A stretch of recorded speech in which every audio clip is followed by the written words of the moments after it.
Hello and a very warm welcome to you all. I'm Vikas Nangia with another episode of TV Asia's Focus Live Season 6. Ladies and gentlemen, my guest today on the program is a renowned international marketeer.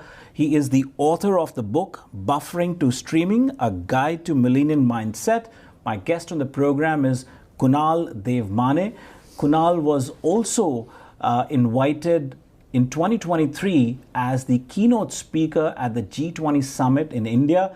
And just about a few days ago here in New Jersey, he addressed the GOPIO members at the 35th anniversary convention. Kunaall, thank you so very much for joining us on TV Asia's Focus Live. Namaste, how are you doing? I'm doing absolutely fantastic. Delighted to have you on the program. I like the energy, and so was the energy while you addressed the GOPIO members at their 35th anniversary.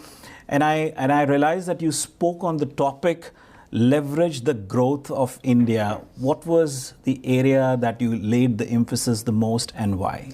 Every day, as an international marketer, I speak to so many Americans, Canadians, and Europeans, right?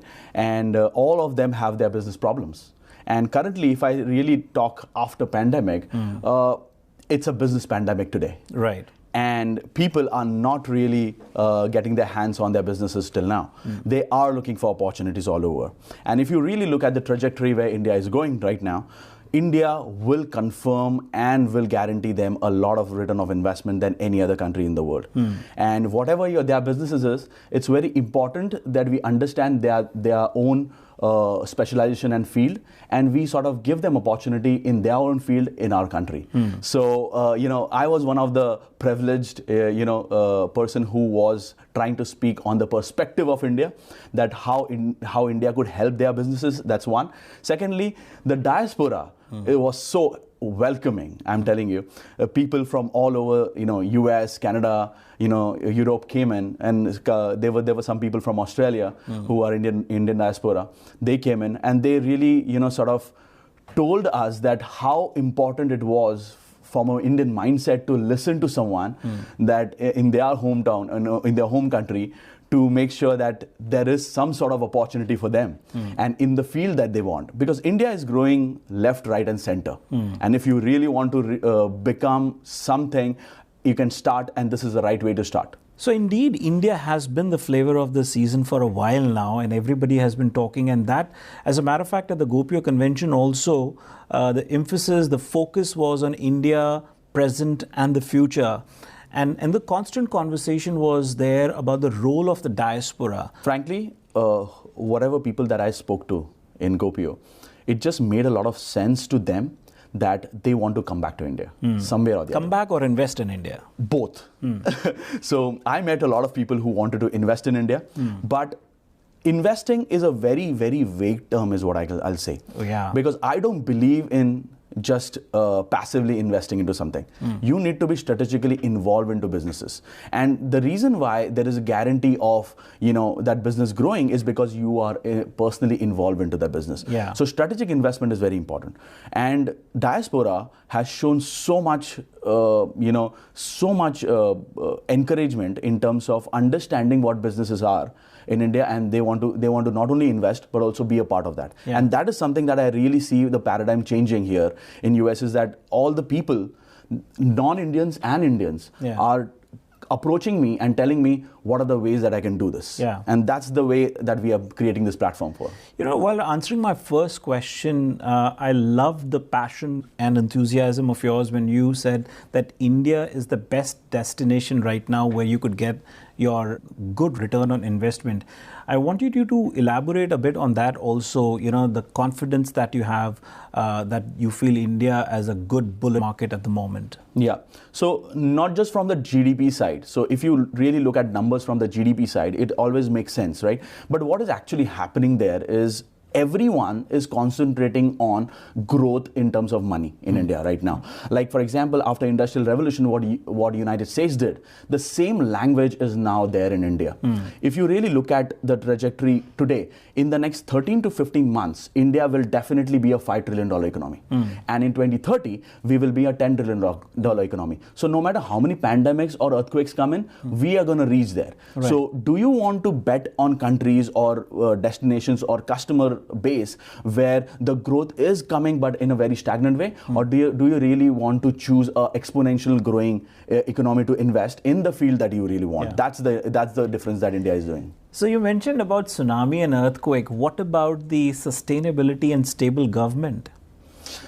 I mean, today, India has the most stable government. And frankly, I'll tell you... This is an election year, remember. Absolutely. And so right now, things are very polarized, very fragmented. We all know that.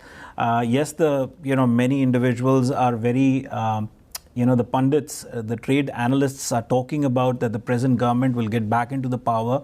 And that seems to be the flavor. That seems to be the mood of the voters. But we'll see how things pan out, from state to state. But more importantly, how much has the present government, the role of the present government got to do with the overall economic growth of India? I really think that the language changed a lot. Like, for example, when this government came in, they had all the old departments and they renamed the departments to new committees. And what I really saw is that the history of India keeping the government with some very few people was there. And then what happened with this government coming is that entire rules and regulations tried to change. And that change actually made sure that not just on the getting government support to common people and the poor people was simple, but also bringing the entire people, the entire segment of people to the mainstream money making, like for example banking services, like for example getting gas pipelines all over and all that small things were taken care of, which basically were marketed well about India. And I really think that no matter what happens, marketing really played a very huge role in amplifying all these effects. So like for example, government has a service or government has some kind of scheme going on, and that scheme is not marketed well, it will not reach a lot of people. Yeah, if the awareness was not generated, then it will not reach out to the people who need the most. Yeah. Absolutely. And I really think that this really played a very huge role. So if you really see examples like in the last 3 elections, how many people have turned to the voting booths and really casted the vote. This election showed a record-breaking youth and female voters voting and really giving their votes to the candidates and right candidates. And I'm telling you that really changed the entire game where we always thought that women really did not vote that much. Right. And now today women are just coming out to the booths and really voting. And I really think that no matter who they are voting, that is another topic of discussion in the other way where we'll wait for the results and everyone knows that what's going to happen. Right. But they taking the initiative and doing that is really the success of what economy is going to. Sure. You yourself are a millennial and you understand the mindset, the psyche of your contemporaries, and keeping many things in perspective. You've authored the book Buffering to Streaming, your debut book, A Guide to Millennial Mindset. What was the vision and purpose behind this book, and how you show them the path to the growth? Frankly, I being a millennial, I experienced the entire chain. We were very given that all the things that came to our path were utilized well. So the reason why this entire thought of writing a book came into picture was because we were trying to understand all the gaps that all the generation really had.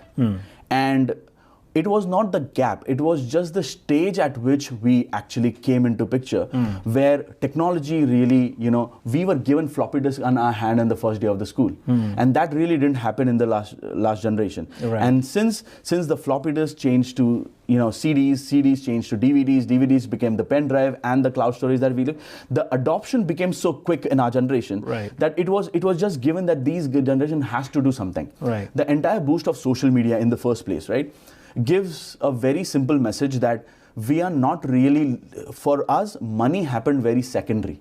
For us, the first was creating impact. Yeah. And even I really feel very proud that, the next generation, that is Generation Z, was also inspired by the same module as what we really put forward. That, keep impact and keep, all the people, if we can help some way or the other, let that be poor or let that be underprivileged, that has to be the first priority than earning money. Yeah. And I think so they really took it for on the next level, and understanding the entire reel era and understanding the shorts era, and they really did that, and I'm really proud of it. So you mentioned that you were able to understand the gaps between the generation.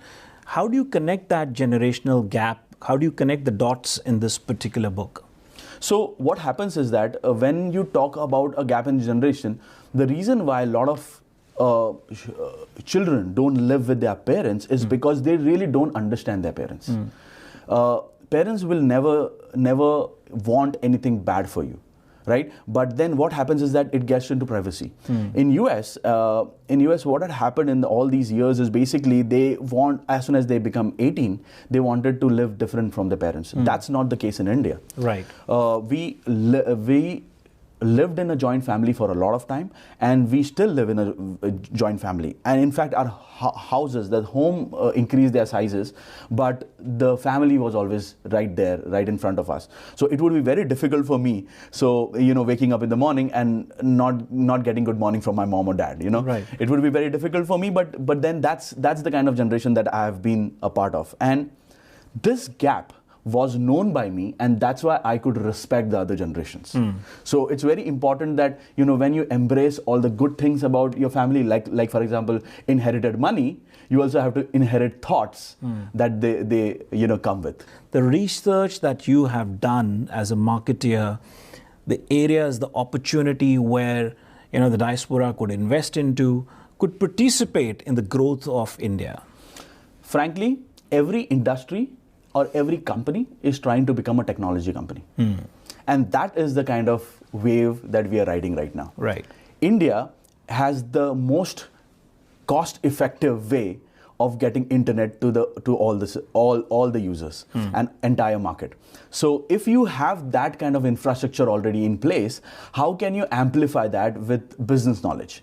And that is something that a huge gap is there in every industry and in every company, that they need to figure out a ways that how they can pivot their current systems into much more economic friendly systems and create more opportunities in the market. Right. Frankly, our vision is 50,000 opportunities, employment opportunities, by investing into 2,500 businesses in the next 3 years. And that is possible only through evolving businesses from a technology perspective and adding a lot of technology aspect to the entire system and processes that companies get to. Right. This is possible because of the generative AI, how to use AI and leverage that entire thing to make sure that we can grow businesses and grow industry altogether and try to become the major stakeholders of the economic growth of the country. Yeah. So are we ready for AI in India? There are certain things which are just pouncing, which are just coming, no matter what. Even if you want to hold them, आप उसको रोकना भी चाहो, वो रुकने नहीं वाली, वो आने ही वाली. It's going to come to us. Correct. But are we ready for it? Understand that the mindset of folks living in the urban India is different, and the folks in rural India, we're still lacking. We still do not have the proper infrastructure that we need. Artificial intelligence is not just about rural and urban, because artificial intelligence doesn't have the dimension of rural, urban, or who is white, who is black. Right. It doesn't have that. Right. So when you talk about artificial intelligence, it talks about analysis of everyone. Right. So let that be, for example, gas connections reaching to places. Can I really map the entire? I totally get that. My point is, you see, on the same network, I also anchor another show called as Cyber Watch. The other day, I was talking to folks on the program. We were talking about critical infrastructure. Yeah. And we were talking about securing critical infrastructure. Yeah. Once AI kicks in India, I believe if everything goes technology based, when we talk about, imagine electricity, trains, water, everything runs through artificial intelligence, which is slowly, gradually happening. Even the best of the countries like United States and Europe, which have all the resources, they still get hacked so frequently. Yeah. I'm just saying that, are we ready in India for that kind of with that kind of infrastructure? Now, the metros might be. Yes, AI sooner or later, maybe it is reaching faster than what we think it is reaching out to rural India. But are we ready for the infrastructure that we need. Yeah. I'm trying to get your reaction on that. From the infrastructure perspective, right, economic assistance is very important. So, for example, when it comes to scaling anything, you want to make it cost effectively. If you can't make it cost effectively, you can't scale. The reason why countries like US or countries like Canada and Europe, they lack in scaling these kind of infrastructure is because the cost of land and cost of property is too high. Versus India, it's much more simpler and people are much more adaptive towards what we are talking about. Now, when you talk about artificial intelligence, are we ready? The real question is, it's already there. It's there. Yeah, generative AI, I'll tell you, all my friends around generative AI and AI are just not talking about AI. They have created an AI for India. And you know, when the reason why I always say, and in the GOPIO speech also I said, that if artificial intelligence is a race, India is going to win that race with a very milestone banner. Why? Because artificial intelligence doesn't understand dimensions. So if it doesn't understand dimensions, which means it is definitely going to grow on a very larger scale, and entire infrastructure or in terms of cost effective and last mile connections, India has much more better link than anywhere else in the world. You personally are proactively involved with Kanya Dhan Suraksha and Reforestation Yojana. What are these endeavors of yours? Yeah, so I'm a very emotional guy. In fact, the only thing that I really saw an issue with India is that why are we not treating women respectfully? And what I really did is that I really thought through it. That what is the real problem? You know, why is this rape cases increasing, and why is this eve teasing increasing, and everything else? So while I was searching that, and it's an ongoing process, right? A crime cannot be completely eradicated in just a matter of decade or something like that. It's a process that has to get through, and obviously our governments and legal system are very, very pro towards making sure that happens. I think very easily we all think about the law and order, but it's also something to do with moral responsibilities. Absolutely. So what I really observed is that, like, for example, a place like Delhi, right? It's a huge city. Okay, now making sure that a huge city like Delhi can really follow rules or something like that is extremely more to ask, right? So what I really did is that in a very when I was an academician for like 3 to 4 years, and then I heard about the entire Nirbhaya case, what happened in Delhi, it really disturbed me from my core. And I really felt that if there has to be some sort of solution that people are not really looking at, and why is this happening in the city of Delhi? So I roamed entire Delhi, and I really figured out one thing, that everyone else was like protesting towards, getting the, culprits to jail and, making them hang to death or whatever. And that entire protest was going on, but I was not interested in that protest because the protest was consuming more policing force to manage the protest than to manage the process of really getting the criminal behind the bars. So what I did is that I really took a scroll around entire city. I was walking here and there, and what I understood is that Delhi has had a lot of, I'll say, because that time, there was less of vigilance. Delhi had a lot of blank spots in between, where women used to, walk, or, they used to take this auto rickshaw there and something like that. And those places were very less vigilant, where this group of people used to sit and just wait for the girls to come, and, they used to this all starts with eve teasing. Correct. And then obviously it goes to the next level, where if nothing is happening through eve teasing, they are really encouraged to take that next step and, hold their hands and doing stuff. So what I really observed is that these people require security from the public transport that they have dropped to maybe their homes. If I can simplify the process, and there was a Sarvodaya NGO based in Indore, late Bhayoji Maharaj was head of that NGO, and I pitched him an idea. I said that I want to create a Rath. And why do I call it Rath is because I think that every woman is is a dhan, is a dhan Lakshmi. So I want to call that a Dhan Lakshmi Rath, and I want to call this program like a Dhan Suraksha, Yojana. The Kanya Dhan Suraksha Yojana, and that entire Yojana said that I have a concept, and the concept is I'll create a van. This van will transport one lady, girl, woman from one place to her home. Okay, and that van will have a 360-degree camera outside and inside, and inside the camera there would be so there are lady officers that clear the physical exams but don't clear their written exams or something like that. So they are not allowed to become police officers, but we got the database of these people who failed their written exams but were very good at physical. So we hired those ladies to be with obviously stick and everything. They can be a part of this bus, and we had all that Aadhaar rectified drivers, and we connected that van to internet, and we made sure that even if 1 minute that van stops somewhere without a signal, without having some kind of puncture or something like that, it would be directly reported to the police, no matter what happens. So if no one is contacting that van, it directly goes to the police, and police knows that this van is in problem or something like that. Right. So that van became like a Suraksha Kavach, just like what Lakshman did, the Lakshman Rekha thing, right? And then we picked up those ladies and we dropped in their house free of cost.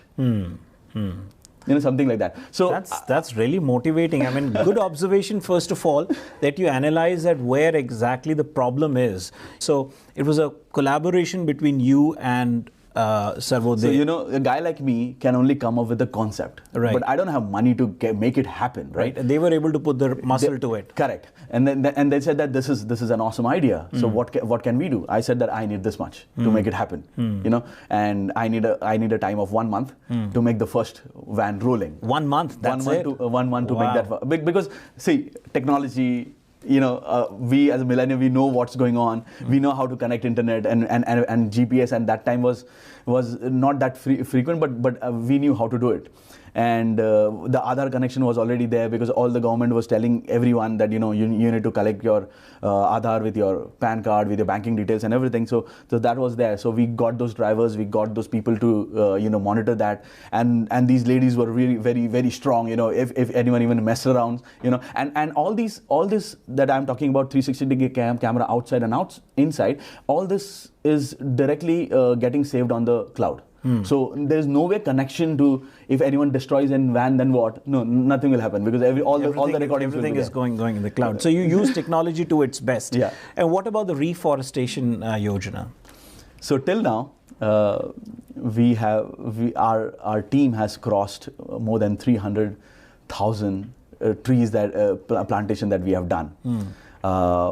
We think that if you want to make cities and suburban places really good to look at, there has to be a lot of green there. Yeah. And one of the numbers that I came across with, as you can name the people that were part of your generation. So like my 6 years old daughter can say all the 7 generations, in my family, my father, my ancestors and all that.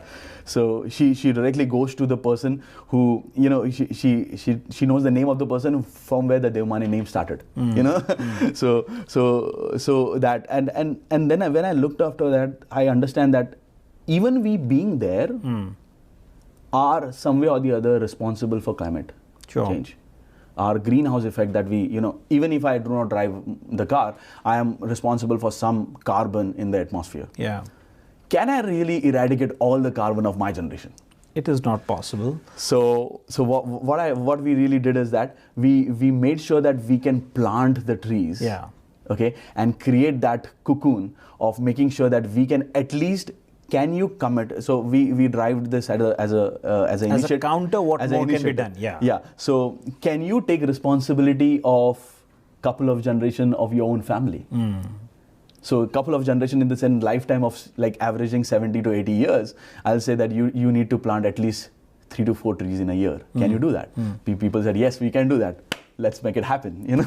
So that's good. That's good. You know, when you start something with good intention, you see good results, so, which is 100%, fantastic. 100%. Kunaal, look, there's so much that I can go on and have a conversation with you, and more so specifically about the India story, which is booming right now. As I earlier said, it's the flavor of the season. But as the time allows, we'll pick up a theme or a topic to our conversation and dive deep into that as the opportunity arises. But for the moment, while you're here in the United States, enjoy your stay, enjoy your visit. It was a great pleasure interacting with you on our program today on Focus Live. Thank you so much. Thank you so much for inviting. And for every citizen of the world, I'll just tell a couple of things. First is, every bullet that goes from your gun or pistol from a human, you are firing a bullet on humanity. So please make sure that if we want to eradicate poverty, the first thing that we need to have peaceful neighborhood. Thank you so much. Well said. Well, viewers, don't go away. We'll be right back after these messages.